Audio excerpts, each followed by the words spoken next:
Eva feels comfortable among her new brothers and sisters. The 9-year-old has become used to the fact that she now lives in the SOS Children's village in Saloniki, Greece, and no longer with her parents. Today's an especially good day for Eva because her mother is coming to visit. Helena becomes emotionally moved every time she takes her daughter into her arms. She prefers to remain anonymous, embarrassed by the fact that she can no longer take care of her daughter herself. I go to see my daughter once every month. We're in close contact and I call her once a week. She's here, but I have not abandoned her.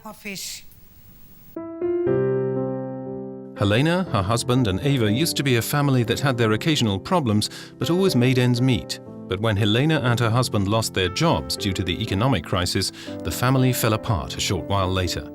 As a single mother with no job, Helena could no longer provide for her daughter herself. Life was bad before my partner left us. We fought a lot, but I kept my patience because I didn't want to destroy my family. But eventually it escalated to the point where it couldn't go on.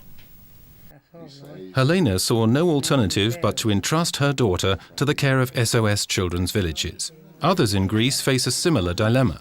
More and more middle-class families descend into poverty, can no longer provide for their children, and have to ask the social services for help. SOS Children's Villages strives to support parents financially and psychologically first, so the families remain intact. The admission of a child to an SOS Children's Village is always the last resort. This is not an unusual case. There are many children in our villages whose parents were no longer able to fulfill their duties as parents because of the rampant economic crisis. Since we are heavily affected by the crisis ourselves, not even we can provide help.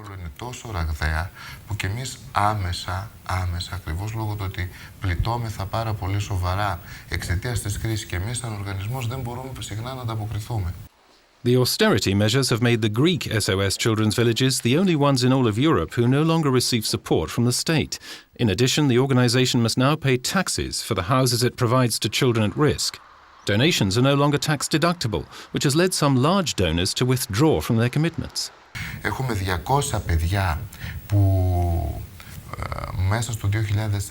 In 2011 alone, we received requests from the families of some 200 children to be admitted into one of our villages.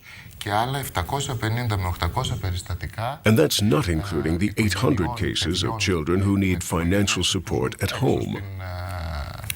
Στην κοινότητα, οι οποίοι όμως ζητούν και αυτοί να τους παρέχουμε μια μορφή υποστήριξη. With 45 children living in the village, all SOS family homes in Saloniki are now fully occupied. Eva was lucky; she was one of the last to be taken on.